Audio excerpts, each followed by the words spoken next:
Hello, this is Roy, your customer success manager of Simpson, and I'm here today to tell you a bit more about our new feature, which is called the competitor dashboard. To go into more depth about that, it might be useful to first watch your video about how to set up a competitor strategy and how that looks in Simpson. But just a quick recap: we can set up a competitor strategy, we can select our key competitors, we can set the scrapes, the platforms, and all these kind of things. And then in verify results, we can actually see if I go to the specific product and I go to competitor, I can see how the market is behaving. But of course, this is on product level and your competitors are shown on product level. We understand the need that you want to upchunk that, then maybe look at it from a category perspective or brand perspective, and then see how am I doing compared to the market.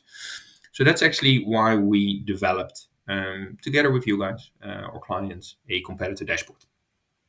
And basically, what it shows is the aggregated data of all the competitors. So what we can do, we can select the different customer groups if we want, right? So we can select even the strategies we want. And in here, as already explained in a previous video, but I can filter here on specific brands or categories or attribute A, B, C, depending on what you want.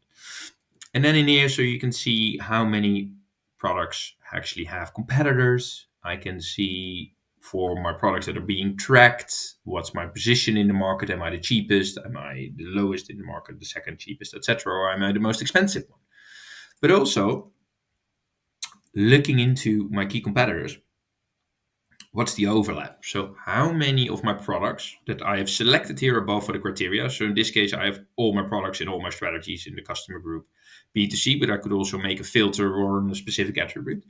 And then I can see from all those products that I have in there, which are 90, 83 products are also being tracked by my competitor, in this case, Parfumswinkel.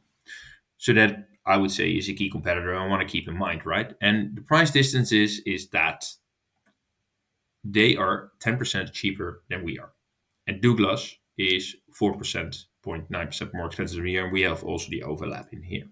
So this gives you an automated overview of seeing, hey, how is my competitor market behaving and what's my price distance?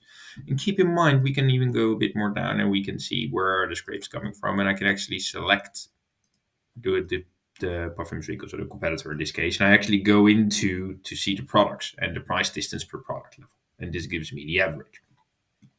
So one of the few use cases you could actually use this for is maybe I want to see for Calvin Klein products. So I'm just checking all my Calvin Klein products in here. And there are two products, but I can see in that there's a lot of overlap for my key competitors, right? And I can see who is offering it and why are they offering it.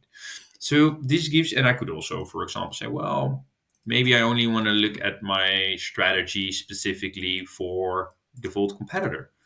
So this gives you a bit of the slice and dice functionalities of playing around in the tool and being able to determine per sales channel, per customer group, per brand, per competitor, what is your price difference? How am I doing compared to the market? And also, you can see in here you have the price distances.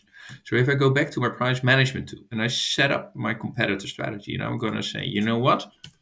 I want to be 2% cheaper than the market.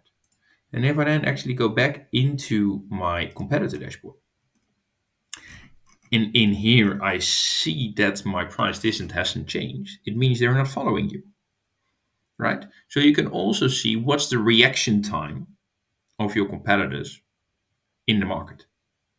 And are you a price setter? And which competitors are following you and which aren't? So this gives you a bit more insight into how to use the competitor dashboard. Let me know what you think.